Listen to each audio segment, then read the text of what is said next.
দীর্ঘ ১৭ বছর পর তারেক রহমানের দেশে ফেরাকে ঘিরে রাজনৈতিক অঙ্গনে যখন নানা আলোচনার তুঙ্গে, ঠিক সেই সময়ে সামাজিক যোগাযোগ মাধ্যমে আলোচনার নতুন রসদ হয়ে উঠেছে তার পরিবারের পোষা বিড়াল জেবু। ২৫ ডিসেম্বর সকালে তারেক রহমান ও তার স্ত্রী কন্যার সঙ্গে দেশে এসেছে জেবু। বিএনপির ভারপ্রাপ্ত চেয়ারম্যানের দেশে ফেরার কয়েক ঘন্টা আগেই আনুষ্ঠানিকভাবে যাত্রা শুরু করেছে জেবুর নিজস্ব ফেসবুক পেজ, যা মুহূর্তেই নজর কাড়ে নেটিজেনদের।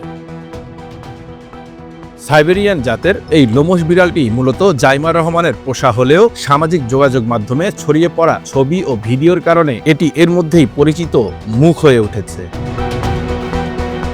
জেবুর নামে খোলা ফেসবুক পেজটিতে হালকা রসিকতা ও ব্যঙ্গধর্মী কন্টেন্ট প্রকাশ করা হচ্ছে, যা অল্প সময়ের মধ্যেই বিড়াল প্রেমী ও তরুণদের মধ্যে আগ্রহ তৈরি করেছে। পেজটিকে অফিসিয়াল বলে গণমাধ্যমকে নিশ্চিত করেছে বিএনপি।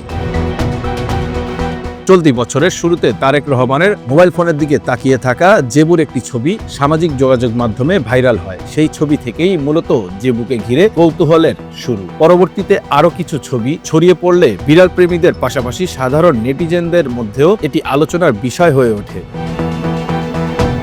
জেবুর জনপ্রিয়তা প্রসঙ্গে বিবিসি বাংলাকে দেয়া এক সাক্ষাৎকারে তারেক রহমান বলেছিলেন, বিড়ালটি আমার মেয়ের, তবে এখন এটি সবার হয়ে গেছে। রাজনীতির উত্তাপের মাঝেও একটি বিড়াল কিভাবে মানুষের মন জয় করতে পারে, জেবুই তার প্রমাণ। Bangla affairs news desk.